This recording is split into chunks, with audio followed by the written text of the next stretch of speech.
Hello, नमस्ते बच्चों, कैसे हैं आप सब। तो देखिए, it is my first video on YouTube for class 10th के लिए ये मेरी फर्स्ट वीडियो है जिसमें हम बहुत ही जनरल चीज़ पढ़ेंगे, दैट इज़ नंबर सिस्टम, संख्या पद्धति। नंबर सिस्टम के बारे में पढ़ेंगे। Actually it is a very important part of mathematics. Maths के अंदर ये बहुत ही इंपॉर्टेंट पार्ट है और not only for 10th class, कि सिर्फ 10th क्लास के लिए इम्पॉर्टेंट नहीं है, it is a very important for 10th, 11th, 12th and higher education. कई बार मैंने नोटिस किया पढ़ाते समय कि इवन बीएससी स्टैंडर्ड पर, मैंने कॉलेज में भी पढ़ाती हूँ मैं कॉलेज में, तो बीएससी स्टैंडर्ड पर, एमएससी स्टैंडर्ड पर या 11th, 12th स्टैंडर्ड पर भी बच्चों को नंबर सिस्टम के बारे में प्रॉपर नॉलेज नहीं होती। यही नहीं पता होता कि हम मैथ्स सब्जेक्ट लेने के बाद मैथ्स में जो इतनी सारी नंबर्स पढ़ते हैं अलग अलग तरह के, वो नंबर सिस्टम के अंदर कौन से क्लासिफिकेशन के अंदर आते हैं। तो आज हम नंबर सिस्टम के बारे में पढ़ेंगे बहुत ही सिंपल वे में, जिसे आपको ना रटने की ज़रूरत है ना याद करने की ज़रूरत है। आपको सिर्फ एक चार्ट को फॉलो करना है और अगर आप ये चार्ट अपने माइंड में एक बार क्लिक कर लेंगे तो कहीं भी इन फ्यूचर आपको कोई प्रॉब्लम नहीं आएगी। तो चलिए हम स्टार्ट करते हैं हमारा आज का वीडियो, नंबर सिस्टम, जो कि बहुत ही बेसिक और जनरल चीज़ है मैथ्स के लिए। तो देखिए ज़रा, सबसे पहले कि नंबर सिस्टम के अंदर कौन कौन से नंबर्स बिलोंग करते हैं। हम क्लासिफिकेशन जब स्टार्ट करते हैं तो फर्स्ट अगर आपसे क्वेश्चन पूछा जाए, how many types, number system के अंदर नंबर के कितने टाइप्स हैं, हम हमारी संख्याओं को कितने भागों में विभाजित कर सकते हैं, तो आंसर होना चाहिए there are 2 types. Number system के अंदर संख्या के 2 ही प्रकार होते हैं, जिसमें से first type that is real number. पहला जो टाइप है वो हमारी कहलाती है वास्तविक संख्या, रियल नंबर, और दूसरा जो कहलाता है वो है इमेजिनरी नंबर, दैट इज काल्पनिक संख्या। अब देखिए, जो हायर स्टडीज़ पे पढ़ते हैं उन सबको तो मालूम है मैथ्स में इमेजिनरी नंबर क्या होता है, काल्पनिक संख्या क्या होती है। अभी 10th स्टैंडर्ड पर आपकी काल्पनिक संख्या के बारे में नहीं आया है, सिर्फ रियल नंबर्स ही आता है। लेकिन फिर भी हम थोड़ा सा एक बार काल्पनिक संख्या के बारे में, इमेजिनरी नंबर के बारे में देख लेते हैं कि हम इमेजिनरी नंबर किसे कहते हैं। देखिए, बहुत ही जनरल सी चीज़ है, हमने स्क्वायर रूट्स निकाले हैं, आप सभी ने निकाले हैं 9th स्टैंडर्ड में स्क्वायर रूट्स। अगर आपसे कहा जाए कि √4 का स्क्वायर रूट निकालिए, 4 का वर्गमूल निकालिए, तो हम बहुत ही सिंपल फटाफट से आंसर दे देंगे +-2, ठीक। और साथ में हमने जब स्क्वायर रूट की प्रॉपर्टीज़ पढ़ी हैं छोटी क्लासेस में, तो वहाँ पढ़ा है कि हम स्क्वायर रूट हमेशा किसका निकालते हैं, पॉजिटिव नंबर्स का। पॉजिटिव नंबर्स को हम कैलकुलेट कर स्क्वायर रूट की वैल्यू निकालते हैं, तो यहाँ पर हमारे पास वैल्यू आती है +-2। इफ़ इन केस हमें वैल्यू 4 की जगह किसकी निकालनी है, √−4 की, तो क्या करेंगे आप, कैसे निकालेंगे। 4 की वैल्यू तो हमने +-2 निकाल ली स्क्वायर रूट के मेथड से, लेकिन हमें -4 की वैल्यू निकालनी है, -4 की। अच्छा, इसको भी अगर हम एक बारी ऐसे देखें सिंपली, 4 को हम लिख सकते हैं √2, ठीक, √2, और we know that the value of root is 1/2। Root की वैल्यू कितनी होती है, 1/2। तो अभी ये 1/2 पावर से ये 2 पावर कैंसिल हो गई और ये यहाँ पर आपके पास वैल्यू कितनी आ जाती है, 2 आ जाती है, 2 आ जाती है। प्लस माइनस इसके आगे ही होता है क्योंकि हम स्क्वायर रूट निकाल रहे हैं, तो स्क्वायर रूट का मतलब रूट आपके पास 2 आएंगे, एक पॉजिटिव और एक नेगेटिव। अब ऐसे ही अगर हम -4 की बात करें, तो जैसे हमने 4 को 2 का स्क्वायर लिखा, ऐसे हम -4 को किसका स्क्वायर लिखेंगे, -4 को हम -2 का स्क्वायर नहीं लिख सकते, क्योंकि अगर हमने -2 का स्क्वायर लिखा तो माइनस का स्क्वायर प्लस हो जाएगा और 2 का स्क्वायर 4 हो जाएगा, तो वो आ जाएगा वापस से +4। माइनस साइन को बाहर लेकर अगर हम इसको 2 का स्क्वायर ऐसे लिखते हैं तो भी आप जब इसकी पावर को कैंसिल करेंगे तो ये 2 पावर 1/2 से कैंसिल नहीं होगी, क्योंकि आगे क्या लिखा हुआ है, माइनस लिखा हुआ है। तो फिर हम कैसे कैलकुलेट कर सकते हैं -√4 की वैल्यू को? √-4 की वैल्यू को हम किस तरीके से कैलकुलेट करेंगे? तो यहाँ पर देखिए, रूट के अंदर जब भी हमारे पास कोई नेगेटिव नंबर आता है, अंडर रूट के अंदर जब भी कोई नेगेटिव नंबर, नेगेटिव डिजिट आती है, तो हम उसको रियल एक्सिस पर कैलकुलेट नहीं कर सकते, रियल एक्सिस पर उसको शो नहीं कर सकते, उसकी रियल वैल्यू फाइंड आउट नहीं कर सकते। तो फिर हमारे सामने एक प्रॉब्लम आती है कि हम हमारी कैलकुलेशन कंप्लीट कैसे करें। इफ़ इन केस किसी क्वेश्चन में कहीं कैलकुलेशन हमारी इस तरीके की आके अटक गई कि हम इस स्टेप पर आके अटक गए, हमें √-4 की वैल्यू चाहिए, तो हम √-4 की वैल्यू को रियल कैलकुलेट नहीं कर सकते, रियल आंसर यहाँ पर हम इसका नहीं निकाल सकते, आगे कैलकुलेशन नहीं की जा सकती। तो इसको सॉल्व करने के लिए हमने एक इमेजनरी सिंबल का यूज़ किया, एक इमेजनरी वैल्यू का यूज़ किया, जिसे हम इमेजनरी वैल्यू कहते हैं। देखिए आप कैसे इसको सॉल्व कर सकते हैं। इसको हम √-1 मल्टीप्लाई बाय 4 लिख सकते हैं, और रूट की प्रॉपर्टी होती है √(a) × b is equals to √(a) × √(b), कि हम अंडर रूट के अंदर अगर मल्टीप्लाई में 2 डिजिट्स हैं तो उन्हें सेपरेटली अलग अलग रूट के साथ लिख सकते हैं। और √(-1) जो आपके पास यहाँ पर आता है, दैट इज कॉल्ड इमेजनरी। हम रूट की वैल्यू को नेगेटिव में कैलकुलेट नहीं कर सकते, इसीलिए हम यहाँ पर इसको किससे रिप्रेजेंट करते हैं, आयोटा से। ये आई जो सिंबल है, ये आयोटा का सिंबल कहलाता है। 10th स्टैंडर्ड में आपका ये यहाँ पर टॉपिक नहीं है, लेकिन सिर्फ आपको एक नंबर सिस्टम के बारे में बेसिक नॉलेज देने के लिए हम पढ़ रहे हैं। तो √4 हम पहले ही निकाल चुके हैं, √4 की वैल्यू है 2, तो इसकी वैल्यू हो जाएगी 2 ± 2 आयोटा। तो आयोटा कहलाती है इमेजनरी नंबर। जिस भी रियल नंबर के साथ आपका आयोटा लग गया, वो ही नंबर क्या बन जाएगा, इमेजनरी नंबर। इमेजनरी का सिंबल होता है आयोटा, और आयोटा की वैल्यू होती है √(-1). इमेजनरी नंबर का सिंबल होता है आयोटा, और आयोटा की वैल्यू होती है √(-1). जिस भी रियल नंबर के साथ आपने आयोटा लगा दिया, वो रियल नंबर किस में कन्वर्ट हो जाएगा, इमेजनरी में। और हम उसे इमेजनरी केवल तभी कहेंगे जब हम उसकी रियल वैल्यू नहीं निकाल सकते। और रियल वैल्यू हम कब नहीं निकाल सकते, सिर्फ एक केस में नहीं निकाल सकते, जब रूट के अंदर नेगेटिव आए। अंडर रूट के अंदर अगर नेगेटिव आता है तो वो इमेजनरी में कन्वर्ट हो जाता है।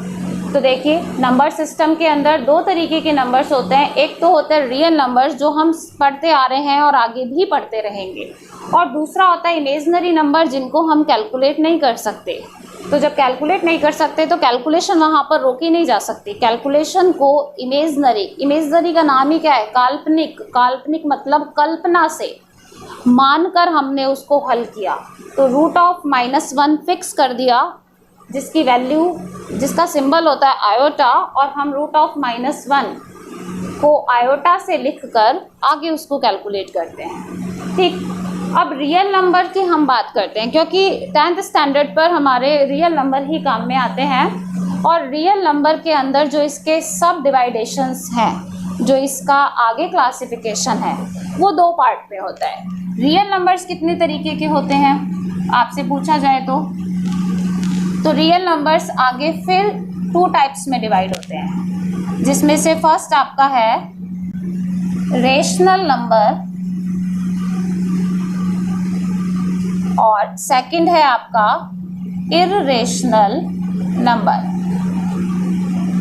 ठीक, रेशनल नंबर जिसे हम हिंदी में कहते हैं परिमेय संख्याएं, और इररेशनल जिसे हम कहते हैं अपरिमेय संख्याएं।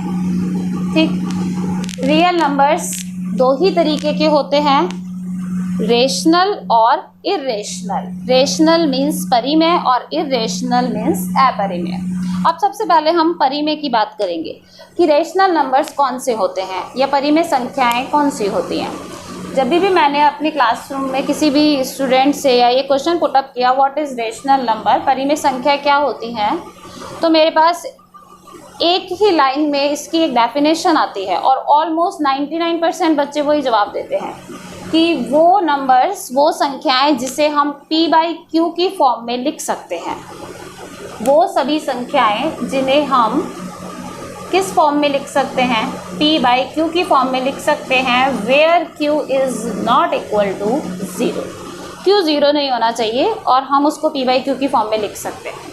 तो क्या आपने कभी ऐसे सोचकर देखा कि ऐसी कौन सी संख्याएं हैं जिन्हें हम p/q की फॉर्म में लिख सकते हैं और कौन सी ऐसी हैं जिन्हें हम नहीं लिख सकते? सिर्फ एक लाइन में डेफिनेशन याद करने से मीनिंग क्लियर नहीं होता।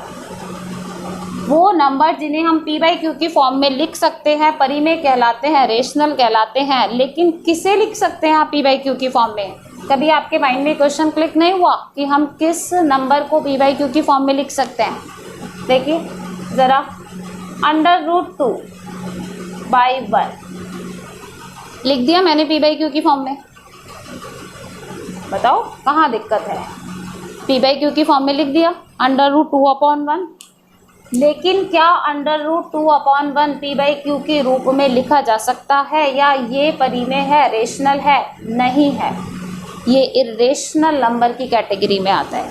तो फिर हम किसे p/q की फॉर्म में लिख सकते हैं? तो देखिए बहुत ही सिंपल सा लॉजिक है, जहाँ p में q का पूरा डिवाइडेशन जाना चाहिए, चाहे पॉइंट्स के बाद 10 प्लेसेस तक जाए, 20 प्लेसेस तक जाए, 100 प्लेसेस तक जाए, बट एक फाइनाइट आंसर आपके पास आना चाहिए, एक निश्चित मान आना चाहिए। जैसे अगर हम 5 में 2 का भाग देते हैं, 5 में 2 से अगर हम डिवाइड करते हैं तो 5/2 आपके पास आया 2.5। ठीक, 2.5 मीन्स डेसिमल के बाद 1 प्लेस तक डिवाइडेशन हुआ। ठीक है, ऐसे ही अगर हम एक और अनदर एग्जांपल लें, that is very common example 22/7। 22/7 ठीक, 22/7 रेशनल है या इरेशनल है? अभी देखने में p/q की फॉर्म में है, p/q की फॉर्म में है तो हम इसको देखते ही बोल देंगे रेशनल है, और एक्चुअली ये है भी रेशनल। और हम 10th स्टैंडर्ड पे या 9th स्टैंडर्ड पे आपने बहुत सारी जगह जहाँ पे आपने सर्किल का एरिया निकाला है, वृत्त का क्षेत्रफल निकाला है, वहाँ पर पाई की वैल्यू कितनी ली है? 22/7। तो पाई की वैल्यू हमने जो 22/7 लिए, देखिए इस कॉन्सेप्ट को अच्छे से समझिएगा। जो पाई की वैल्यू हमने 22/7 लेकर कैलकुलेशन की, मेजरिंग की, तो उसमें 22/7 को अगर हम रेशनल नंबर कह रहे हैं तो पाई भी रेशनल नंबर होना चाहिए।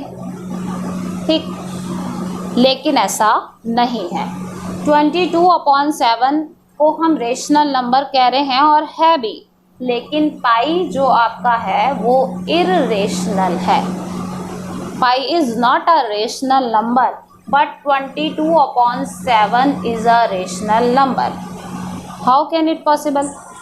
कैसे पॉसिबल है ये? पाई की वैल्यू 22/7 है, लेकिन 22/7 रेशनल है और पाई इरेशनल है। कैसे पॉसिबल है ये? बताइए। आप दोनों को बराबर लिख रहे हैं, लेकिन दोनों में से एक तो है रेशनल और एक है irrational. How can it possible? It is possible, क्योंकि एक्चुअली पाई की वैल्यू 22/7 नहीं होती। Pi is not equal to 22/7, pi is nearly equal to 22/7। Pi 22/7 के लगभग बराबर होता है, बिल्कुल बराबर नहीं होता। जब आप साइंटिफिक कैलकुलेटर से कभी पाई की वैल्यू को निकाल के देखेंगे तो पाई की वैल्यू आपके पास फाइनाइट नहीं आती। डिवाइडेशन पॉइंट के बाद इनफाइनाइट प्लेसेस तक जाता है, इसीलिए पाई यहाँ पर इरेशनल नंबर है। जबकि 22/7 रेशनल क्यों है?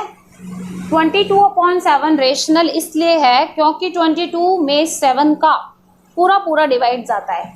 तो ज़रा हम देखें कितने प्लेसेस तक जाता है। तो देखिए 22 में हमने 7 का डिवाइड किया तो 3 टाइम पूरा गया, ठीक। 1 कैरी, देन डेसिमल 10, 7, 3, फिर एक और 0, 28, फिर रिमाइंडर आपका बच गया 2, फिर 0 लगाया हमने, फिर 20 में डिवाइडेशन जाएगा 2 टाइम 14, फिर 6, फिर 0 लगाया, फिर जाएगा 8, 56, फिर जाएगा आपका 4, 40, 35, फिर जाएगा 5 और ऑलमोस्ट इतने सारे डेसिमल प्लेसेस तक बच्चा सोचता है कि अब ये डिवाइडेशन अनंत इनफाइनाइट तक चलता जाएगा, तो ये इरेशनल हो गया। नहीं, डिवाइडेशन मैंने आपसे फिर से कहा कि चाहे 10 प्लेसेस तक जाए, चाहे 100 प्लेसेस तक जाए, अगर फाइनाइट है तो रेशनल है, अदरवाइज इरेशनल है। तो अभी हम डिवाइडेशन ज़रा देखें। 50 में आपका जाएगा ये 7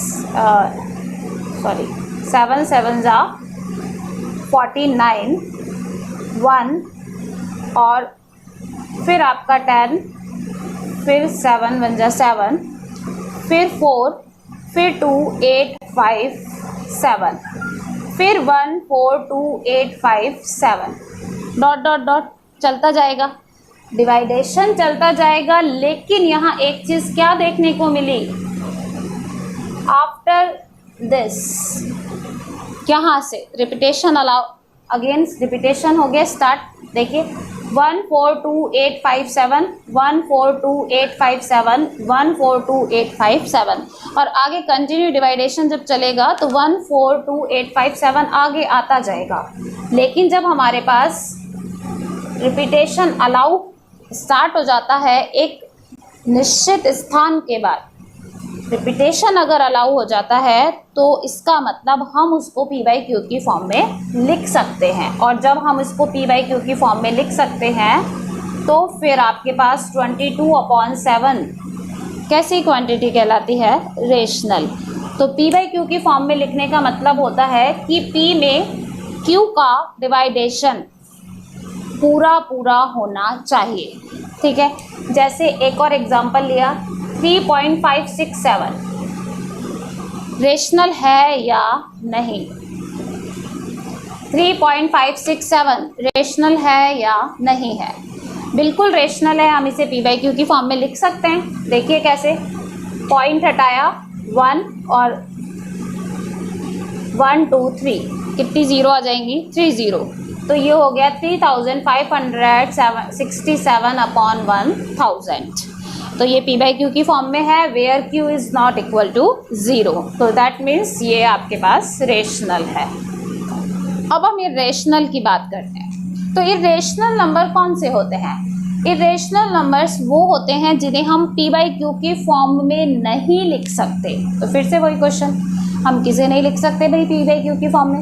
तो p/q की फॉर्म में आप उन सारे फ्रैक्शंस को नहीं लिख सकते हैं जहां डिवाइडेशन पॉइंट के बाद इनफाइनाइट टर्म्स तक जाता है। जैसे वेरी सिंपल एग्जांपल, जब आप √2 की वैल्यू निकालते हैं तो आपके पास √2 की वैल्यू आती है 1.414, डॉट डॉट करके हम छोड़ देते हैं।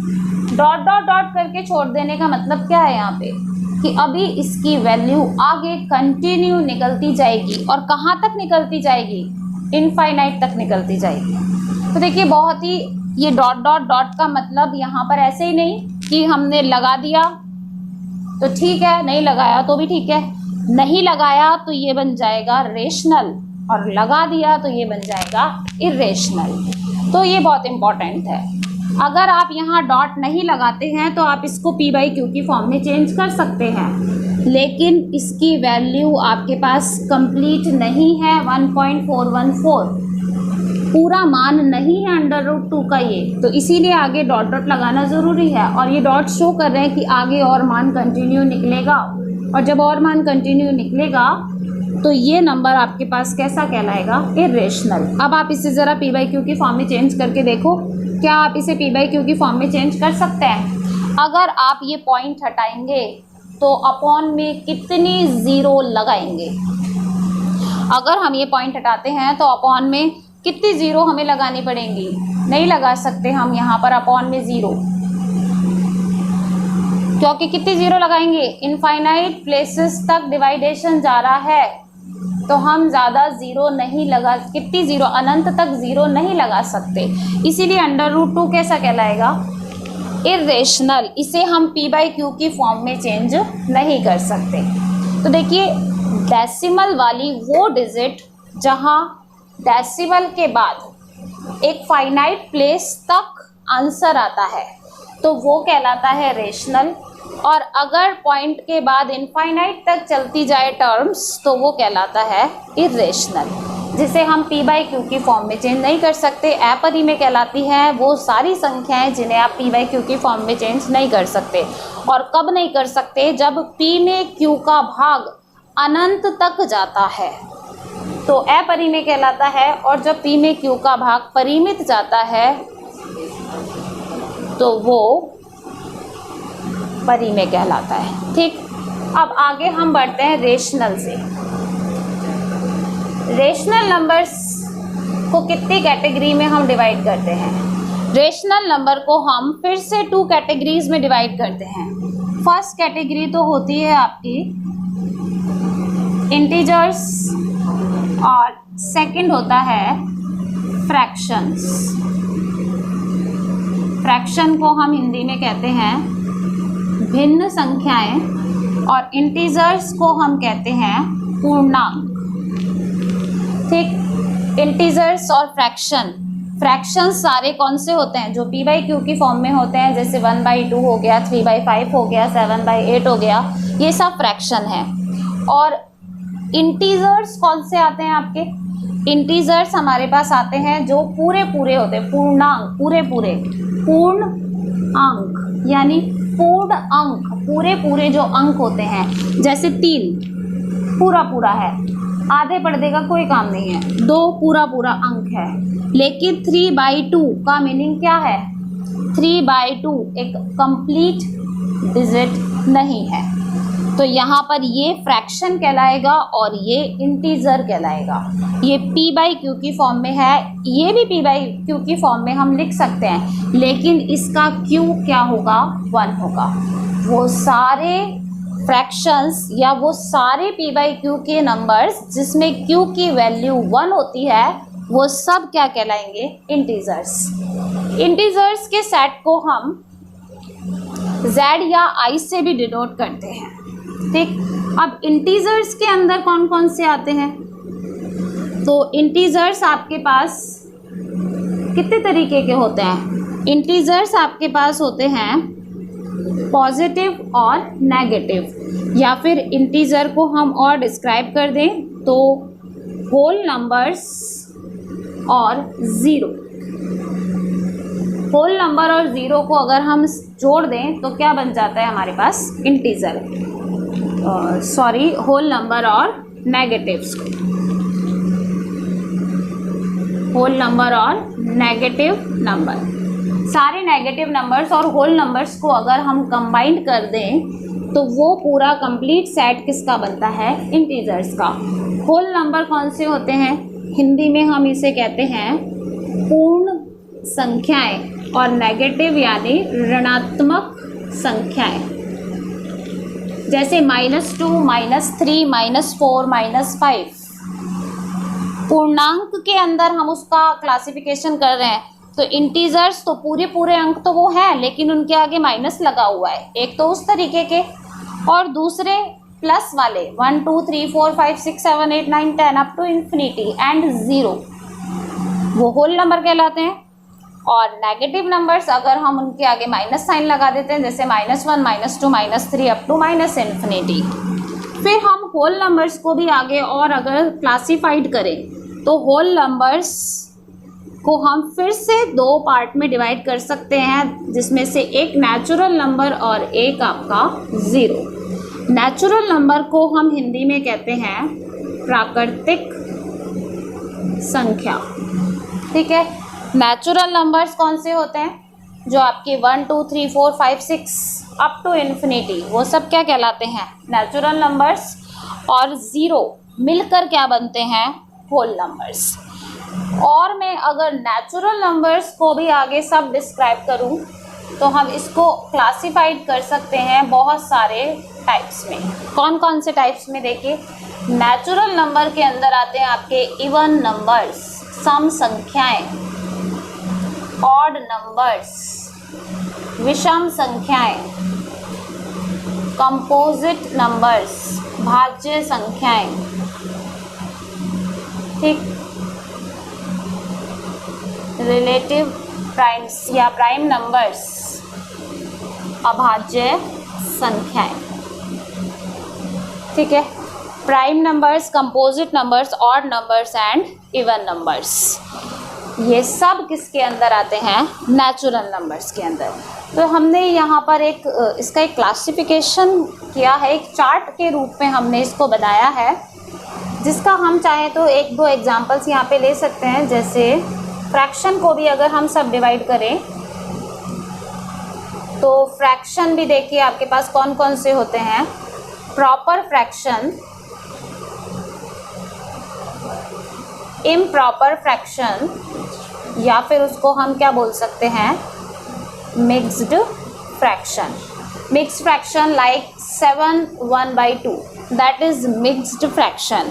और अगर हम इसे कन्वर्ट करें प्रॉपर में तो 7 2 14 plus 1 15/2, it is proper fraction, और this one is called mixed fraction. तो ये हम फ्रैक्शन को भी हमने यहाँ पर डिवाइड कर लिया प्रॉपर और इम्प्रॉपर या फिर मिक्स्ड में। तो ये फ्रैक्शन डिवाइडेशन हो गया। तो ये हमारा जो है एक छोटा सा चार्ट है नंबर सिस्टम का। अब अगर हम नीचे से स्टार्ट करें, क्योंकि आप ये ऊपर वाले तक तो तभी पहुंचेंगे जब आपको इनिशियली चीज़ें पता होंगी जो हम पढ़ते आ रहे हैं। और हम पढ़ते आ रहे हैं even numbers, odd numbers, prime numbers, composite numbers, relative prime numbers, natural numbers, whole numbers. तो क्यों ना हम यहीं से स्टार्ट करते हैं। तो देखिए ज़रा, प्राइम नंबर, सबसे पहले प्राइम नंबर्स कौन से होते हैं? If you want to take screenshot then you take. अगर आप चाहते हैं कि स्क्रीनशॉट लेना तो आप इसका एक चार्ट का स्क्रीनशॉट ले सकते हैं।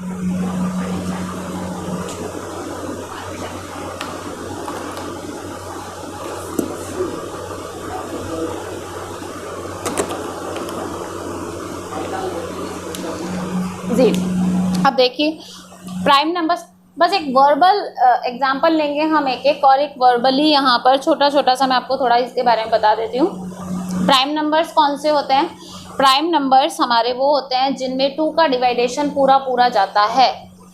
2 का डिवाइडेशन जिसमें पूरा पूरा जाता है वो प्राइम कहलाते हैं। जैसे 2 4 6 8 10।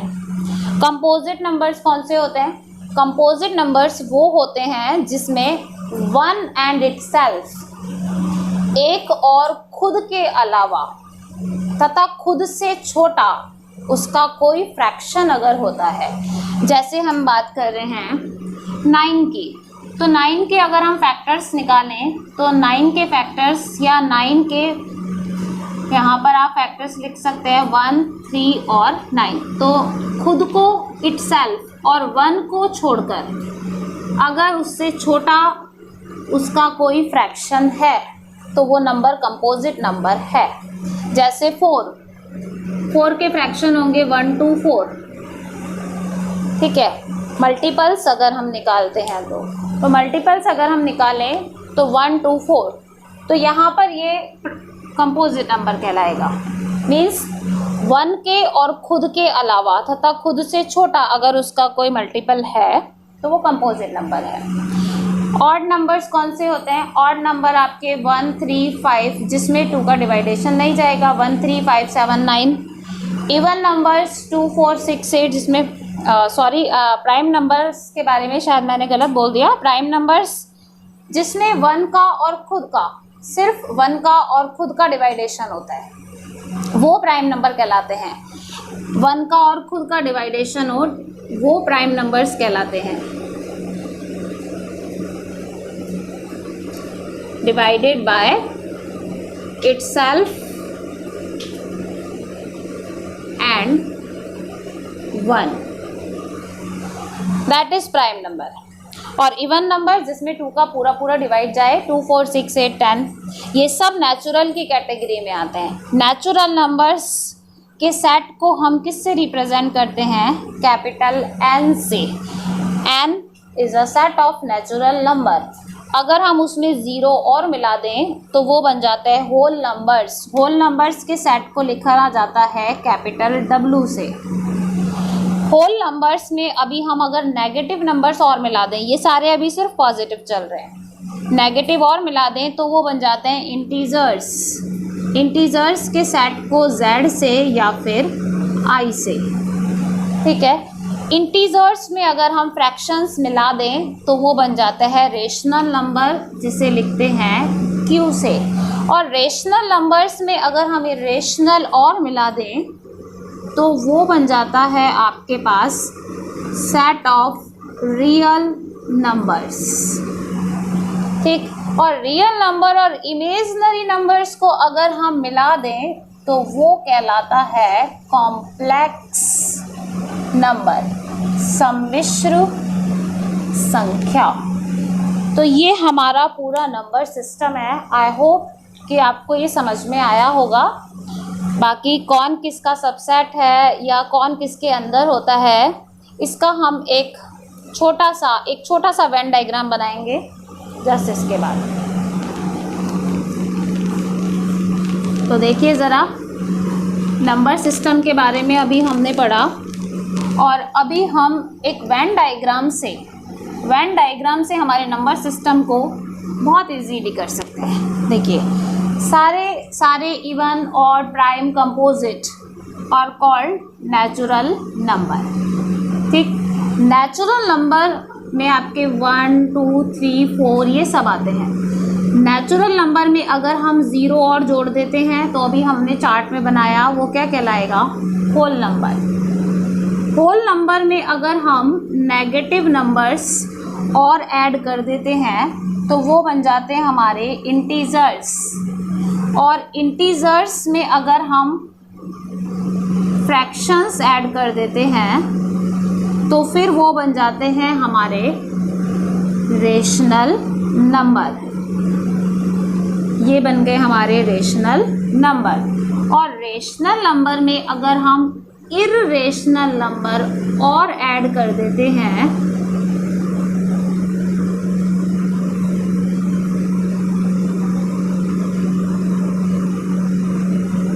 तो वो हमारे कहलाते हैं रियल नंबर। और इस रियल नंबर में अगर हम ऐड कर दें इमेजिनरी नंबर्स तो फिर ये आपका जो कंप्लीट बाहर वाला सर्कल है, that is a set of complex number और होल नंबर सिस्टम। ये पूरा नंबर सिस्टम आपका हो गया। अब आप प्राइमरी क्लासेस से लेकर और हायर एजुकेशंस तक कोई सी भी स्टैंडर्ड की मैथ्स पढ़ेंगे, इससे बाहर कोई भी डिजिट, कोई भी नंबर आपका नहीं जा सकता। पूरी जो मैथ्स है वो पूरी मैथ्स सिर्फ और सिर्फ इन्हीं नंबर पर बेस्ड है। इसके अलावा और कोई से प्रकार के नंबर हम मैथ्स के अंदर नहीं पढ़ते। These are total types of numbers in a number system. Thank you for watching me. Bye.